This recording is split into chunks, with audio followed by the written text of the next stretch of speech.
ఉన్నాయి. ఏ విధంగా ఉందనుకోవచ్చు ఇక్కడ ఆదరణగా వచ్చిన వాళ్ళు అందరికీ? జనాదరణ అనేది పూర్తిగా నవీన్ అన్న గారికి మద్దతుగా ఉంది. ఆ నమ్మకంతో, వాళ్ళ ఆశీర్వాదంతో, వాళ్ళ అభిమానంతో అన్న గెలవబోతా ఉన్నాడు. అన్న గెలిచినాక మాట్లాడదామని చెప్పేసి ఆగామన్నా. ఓకే, అంటే మొత్తం చూస్తే అధికార పార్టీలో ఉన్న అంటే ఈ నవీన్ యాదవ్ ఎవరైతే ఉన్నారో ఇప్పుడు కాంగ్రెస్ నుంచి పోటీ చేస్తున్నారు, కానీ మిగతా పార్టీ వాళ్ళు ఎవరైతే ఉన్నారో విమర్శలు చేస్తున్నారు. చాలా వరకు ఇప్పటివరకు చాలా విమర్శలు అయితే వస్తున్నాయి.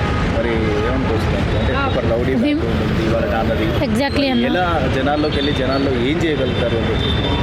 రౌడీ బ్యాక్గ్రౌండ్ అంటే నవీన్ అన్న గారు ఓపెన్ స్టేట్మెంట్ ఇచ్చారు. నా మీద ఏదైనా రౌడీ షీట్ ఉంటే ఈ టీఆర్ఎస్ వాళ్ళు పెట్టిన అక్రమ కేసులు కాకుండా వ్యక్తిగతంగా ఎవరైనా నేను ఇబ్బంది పెట్టుంటే ఒక కేసు మీరు లీగల్గా తీసుకురండి, నేను కొట్టిందున్నా తిట్టిందున్నా బెదిరింపులకు పాల్పడింది ఏదైనా ఉంటే నేను రాజకీయాలకు రాజీనామా చేస్తాను అన్న ఓపెన్ ఛాలెంజ్ చేసినాడు. దాని తర్వాత ఎవరు కూడా ఏది మాట్లాడలే. ఇంకా పైగా మాట్లాడాల్సిందంటే అందులో ఉన్నది రౌడీ షీటర్ సల్మాన్ ఖాన్ మీద చెంచల్ కూడా జైలుకు వచ్చిన వ్యక్తి. ఆయన 25 క్రిమినల్ కేసులు ఉన్నాయి ఆయన మీద. అది ప్రజలకి కళ్ళు తెరిపిస్తాం ఈ సందర్భంగా. మీ ఎలక్షన్ నియోజకవర్గం అయిపోయే గ్యాప్లో ప్రజలు కళ్ళు తెరుచుకుంటారైతే అనుకుంటా ఉన్నామన్నా.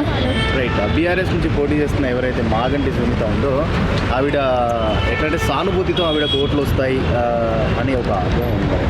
అది అపోహ మాత్రం మళ్ళీ 100సారి చెప్తా ఉన్నామన్నా, 101సారి చెప్పడం కూడా మేము సిద్ధమే.